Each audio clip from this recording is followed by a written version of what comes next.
ఈ రోజు తెలంగాణ రాష్ట్ర ముఖ్యమంత్రి ఆంధ్రజ్యోతికి ఇచ్చిన ఇంటర్వ్యూలో సంచలన విషయాలు రేవంత్ రెడ్డి గారు అలాగే రాధాకృష్ణ గారు మాట్లాడుకోవడం జరిగింది. ఎన్నికలకు ముందు రేవంత్ రెడ్డి దగ్గర మేమెక్కడ పనిచేశామంటూ కొంతమంది సీనియర్ నాయకులు బీఆర్ఎస్ పార్టీలో అన్నారు. కానీ ఇప్పుడు రేవంత్ రెడ్డి గారు సీఎం కావడంతో రేవంత్ రెడ్డి గారిని భేటీ కావడం కోసం ఎదురు చూస్తున్నారు. ఇదే విషయాన్ని రాధాకృష్ణ గారు కూడా రేవంత్ రెడ్డి గారికి చెప్పడం జరిగింది. అలాగే రాబోయే లోక్సభ ఎన్నికల్లో బీఆర్ఎస్ పార్టీ అలాగే బీజేపీ పార్టీ పొత్తు పెట్టుకుంటే మీరు ఎలా ముందుకెళ్తారని అడగగా, అలా పొత్తు పెట్టుకుంటే తప్పకుండా విజయం మాదే. ఇన్నాళ్ళు వాళ్ళు ముసుగులో పెట్టుకున్న పొత్తు ఇప్పుడు బహిరంగం అవుద్ది, అది మాకే ప్లస్ పాయింట్ అవుద్ది కదా అంటూ రేవంత్ రెడ్డి గారు బదులివ్వడం జరిగింది. అలాగే ఎన్నికలకు ముందు కాంగ్రెస్ పార్టీలో నాయకుల మధ్య గొడవల గురించి కూడా రాధాకృష్ణ గారు అడగడం జరిగింది.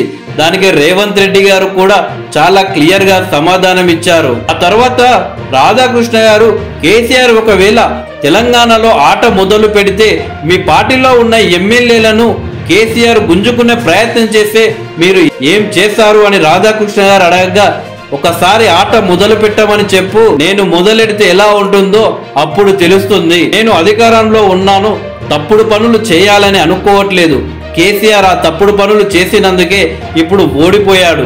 కానీ నేను ఆ దారి ఎంచుకోవట్లేదు. ప్రభుత్వంలో ఉన్నన్ని రోజులు ప్రజల గురించి ఆలోచిస్తాం, ప్రజలకు మంచి పనులు చేయాలనే లక్ష్యంగానే ముందుకు వెళ్తాం. కానీ అలాంటి పనులపైన దృష్టి పెట్టట్లేదు.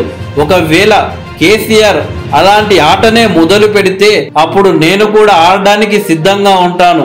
అప్పుడు ఎవరు గెలుస్తారో ఎవరు గెలవరో మీరే చూస్తారు. కావాల్సి వస్తే ఇప్పుడే లెక్క పెట్టుకోండి ఎవరు ఎలా ముందుకెళ్తారో అని. కేసీఆర్ ఒక ఆటలో అరటిపండు అంటూ రేవంత్ రెడ్డి గారు బదులిచ్చారు. అలాగే రాబోయే లోక్సభ ఎన్నికల్ని కాంగ్రెస్ పార్టీ చాలా సీరియస్ గా తీసుకుంటున్నట్లు చెబుతుంది.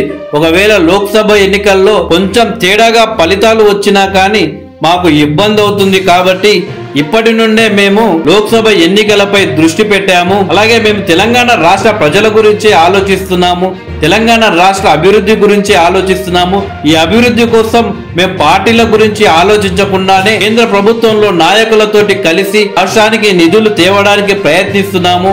అది కూడా నేను ఒక్కడినే వెళ్లకుండా ఏ శాఖ మంత్రితో కలిస్తే ఆ శాఖకు సంబంధించిన మా మంత్రులను తీసుకువెళ్లి మాట్లాడిస్తున్నాము. ఆ తర్వాత కూడా మీడియాతో జరిగే ప్రెస్ మీట్ లో సైతం వాళ్ళతోటే మాట్లాడిస్తున్నాను. కానీ నేను మాట్లాడడం లేదు. ఇలా మొత్తానికి మా ప్రభుత్వం ప్రజల కోసమే పనిచేస్తుంది, ప్రజల కోసమే ముందుకు వెళ్తుంది అంటూ రేవంత్ రెడ్డి గారు బదులిచ్చారు.